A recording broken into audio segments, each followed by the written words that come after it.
All right, so we are talking about prime minister of India.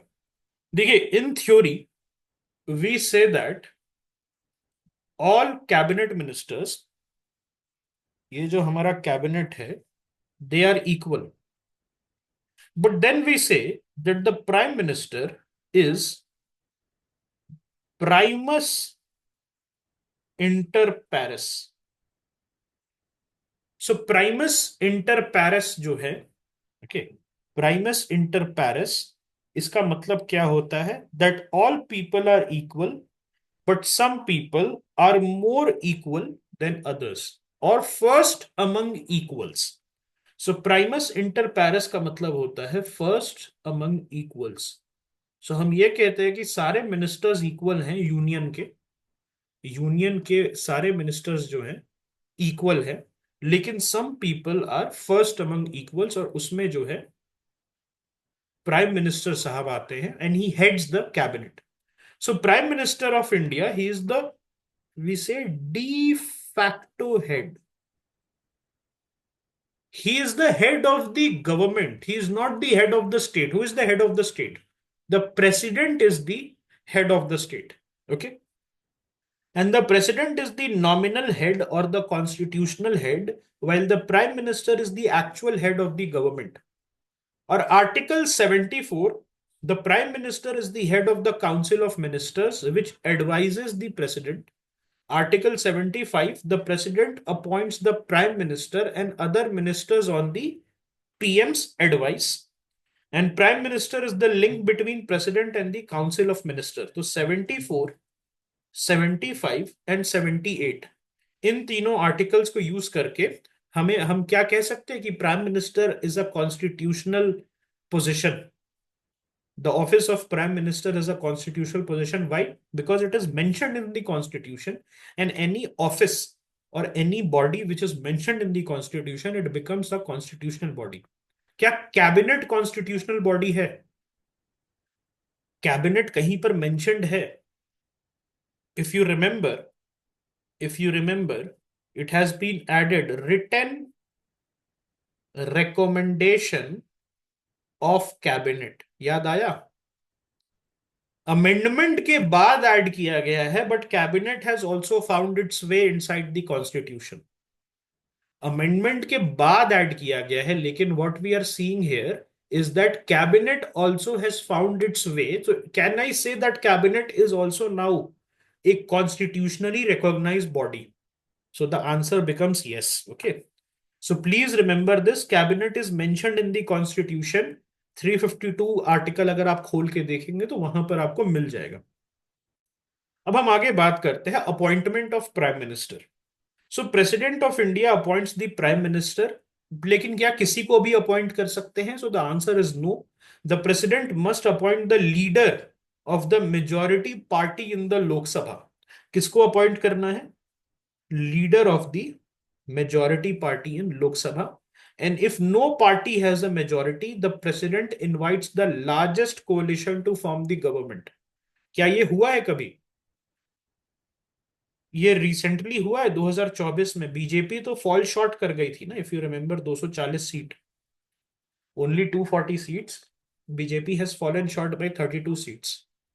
Okay, so उस case में largest coalition कौन था? National Democratic Alliance. Okay, there are two coalitions, NDA and India. पहले NDA और UPA होता था, अब जो है एनडीए और इंडी अलायंस जिसको हम कहते हैं वो है. सो की सिनेरियोस क्या क्या है अपॉइंटमेंट में इनके? तो single party majority. So if any one party gets the majority, जैसे बीजेपी को मिला था कब? 2014 में, 2019 में, 2014, 2019 में. So leader of the majority party in Lok Sabha is appointed the prime minister. Coalition government, leader of the largest coalition is invited to form the government. Hung parliament अगर है, कोई मान लिया कि चलिए किसी पार्टी को ना किसी कोलिशन को कुछ मिला, so president chooses a candidate who can prove a majority. तो इसमें क्या होता है that people they go and meet the president and they stake claim at the government, and then the president has discretion here. Very good. President का यहां क्या होता है, डिस्क्रेशन होता है। Then caretaker prime minister. So if no immediate government is formed, the outgoing PM continue as a caretaker PM until a new government is elected. Is caretaker prime minister or caretaker government mentioned in the constitution? क्या caretaker जो है prime minister or caretaker government, is it mentioned in the constitution? So the answer is no. इस चीज को ध्यान रखिएगा that there is no mention.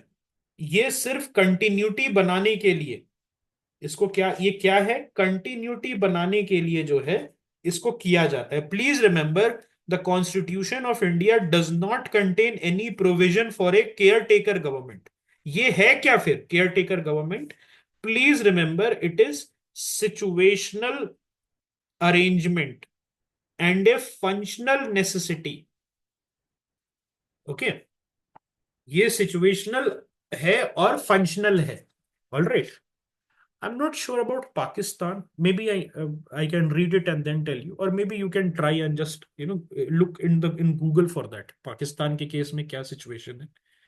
All right. So ये चीज समझ में आ गई. There is no precedence in the constitution for a caretaker prime minister. This is just a functional necessity and a situational arrangement. In the SR Bomai case, the Supreme Court ruled that the president's decisions to invite a person to form the government must be based their ability to secure a majority in the Lok Sabha. तो लोकसभा में अगर आप majority prove कर देते हैं, there are three ways. Either you are the a party which has got the majority, that is 272 seats मिल गया आपको. दूसरा है your coalition. Okay, your coalition जो है that can also get the majority and then you can go and stake claim. Or third case mein neither the coalition is there nor the party has got 272 seats. Then what happens? In that case, what happens is that कि आप जो है जाके you can go and say कि मेरे पास numbers हैं, and then it is totally dependent on the president to invite the person. Okay. और यहां पर क्या है, ओथ आप ले सकते हैं as the prime minister, but you need to confirm via floor test. ये चीज आई थिंक महाराष्ट्र में और कर्नाटका में had happened. Karnataka even it had happened that Yadurappa Sahab had taken the oath, but later on he was not able to prove because I think BJP had got only 105 seats or something like that. Okay. Yes. Oath and term of office of the prime minister. So prime minister takes the oath before the president. So इसमें he swear allegiance and true faith to the constitution, and he promises to uphold the sovereignty and integrity of India and faithfully and conscientiously discharge his duties as the prime minister. तो बोला जाता है, यहाँ पर लिखा जाता है prime minister, direct बोला जाता है, मिनिस्टर सिर्फ नहीं बोला जाता. Okay.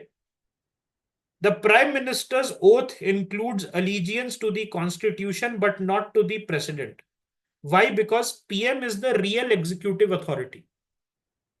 So that is why prime minister का जो ओथ है वो कॉन्स्टिट्यूशन के ऊपर लिया जाता है, प्रेसिडेंट को लॉयल्टी नहीं दी जाती अपनी. Term of office, there is no fix term. They can be prime minister for any number of terms. There is no constitutional limit. They can be re-elected indefinitely. America में क्या है, the head of government can only be there for 2 terms, whereas in India any number of terms. Depends on Lok Sabha majority. So PM remains in office as long as they have majority support in Lok Sabha. So क्या लोक सभा का member होना जरूरी है prime minister को? So the answer is no. That person can be an RS member as well. That person can be an RS member, जो कि मनमोहन साहब थे. Manmohan Singh was a Rajya Sabha member from Assam. Okay. Resignation. So PM can resign any time by submitting a resignation to the president. Removal. So PM is removed if a no confidence motion is passed in Lok Sabha. Okay.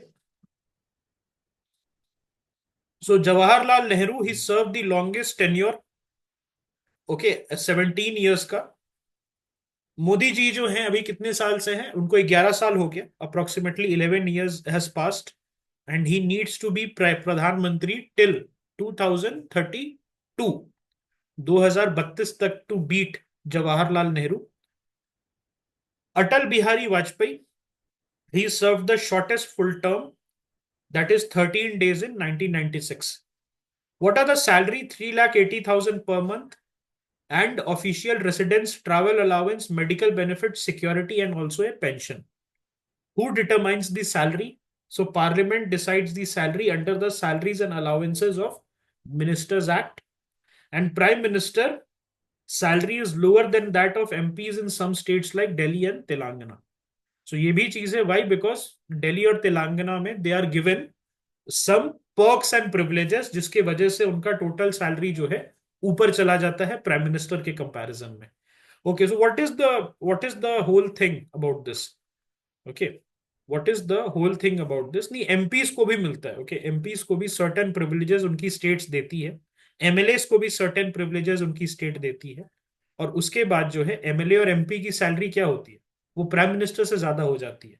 लेकिन at the centre जो है MPs के साथ भेदभाव नहीं किया जाता है, उनको सेम सैलरी दी जाती है. Okay, all right.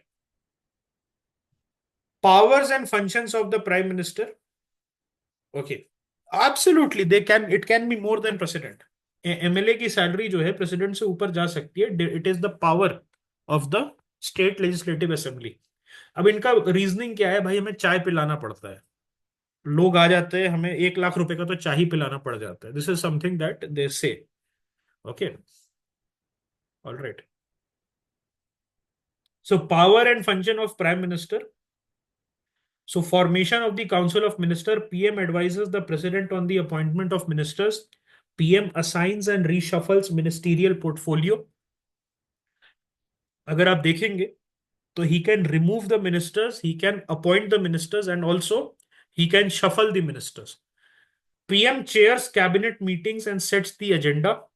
PM conveys the decision of the Council of Minister to the President, and PM can recommend the removal of any minister to the president, and that recommendation is it binding on the president for the removal. जब बोला जाए कि मुझे ये पसंद नहीं है, ये मिनिस्टर आप इसको निकाल दें, okay, so that has to be accepted. Okay, that has to be accepted. If the prime minister resigns, the entire council of minister collapses. Please remember this. कोई अगर एक मान लिया Rajnath Singh defence minister, if he resigns, will the council has to be, फिर से करना पड़ेगा क्या? council has to be, नहीं, the council does not has to be reconvened again. No, only the defense minister. जैसे पर्रिकर साहब का जब डेथ हुआ था, when पर्रिकर साहब died, तो क्या हुआ? Okay, we had a new defense minister, Rajnath Singh आ गए. अब यहां पर क्या है? यहां पर क्या है कि अगर मोदी साहब रिजाइन कर देते हैं तब क्या होता है? Entire council of minister will collapse. Powers in relation to the president. So he advises the president on key appointment. PM recommends governor, comptroller and auditor general, election commissioner, judges and chief of defense forces. और वो add and advice जो है president पे binding होता है. President अपने हिसाब से किसी को भी अपॉइंट नहीं कर सकते. Advises on dissolution of Lok Sabha.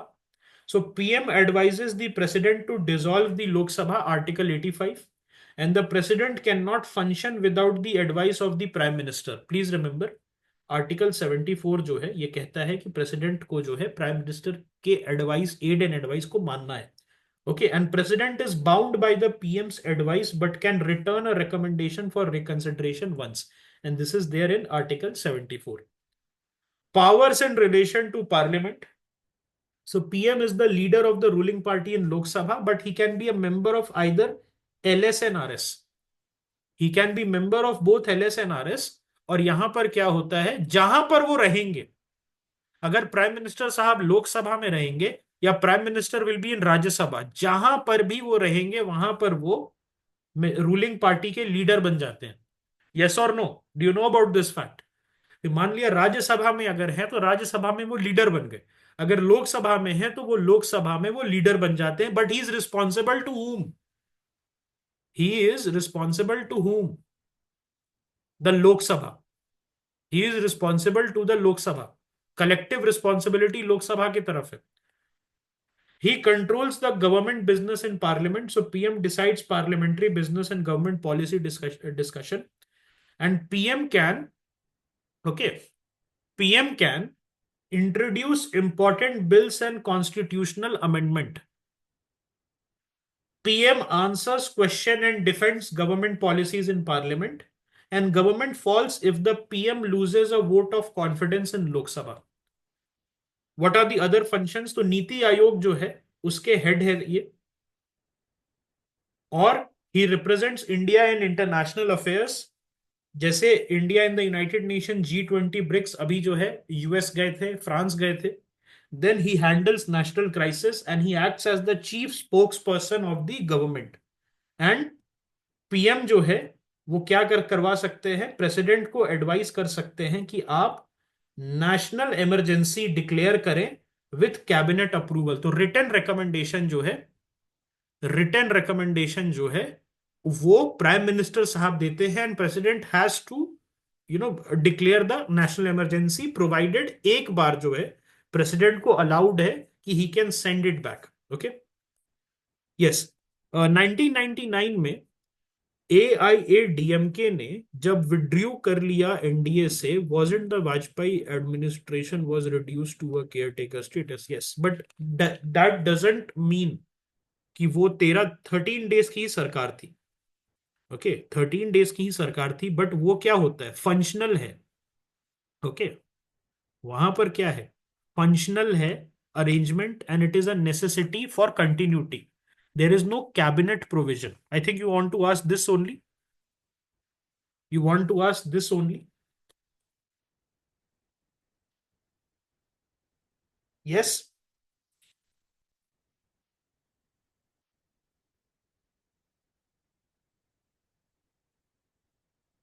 Okay. नहीं, आर्टिकल 74 क्या है? What is there in Article 74? If you will look into Article 74, क्या उसमें कुछ लिखा हुआ है रिगार्डिंग दिस? ओके, तो वहां पर काउंसिल ऑफ मिनिस्टर की बात की जा रही है कि that there shall be a council of minister with the prime minister.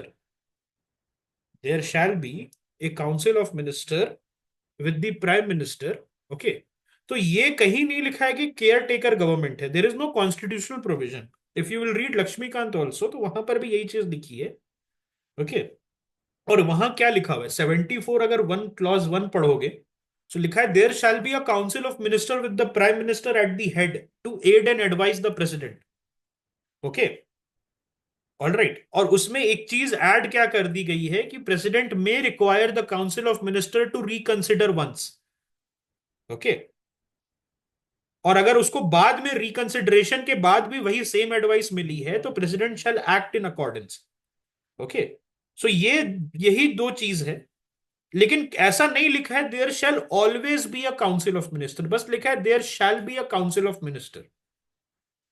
Okay, there shall be a council of minister. और 74(1) में भी रिकंसिडरेशन है, that they can ask for once to be reconsideration.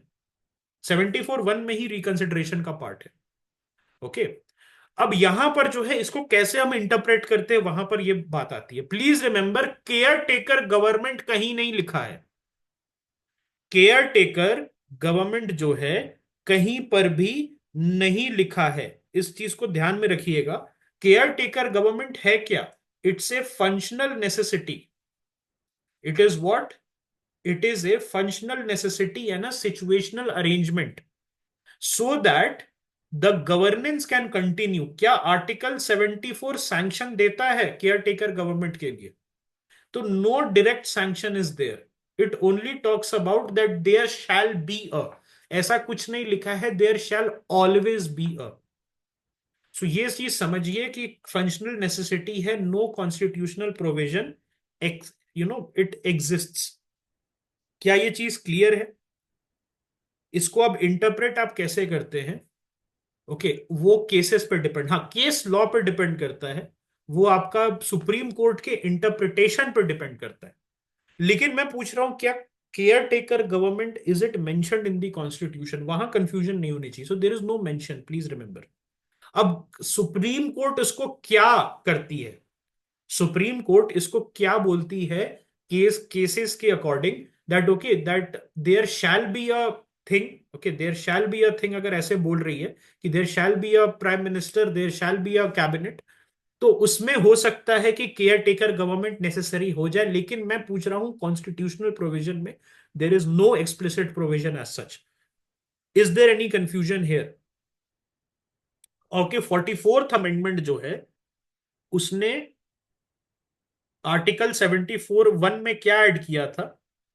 The power to reconsider the advice.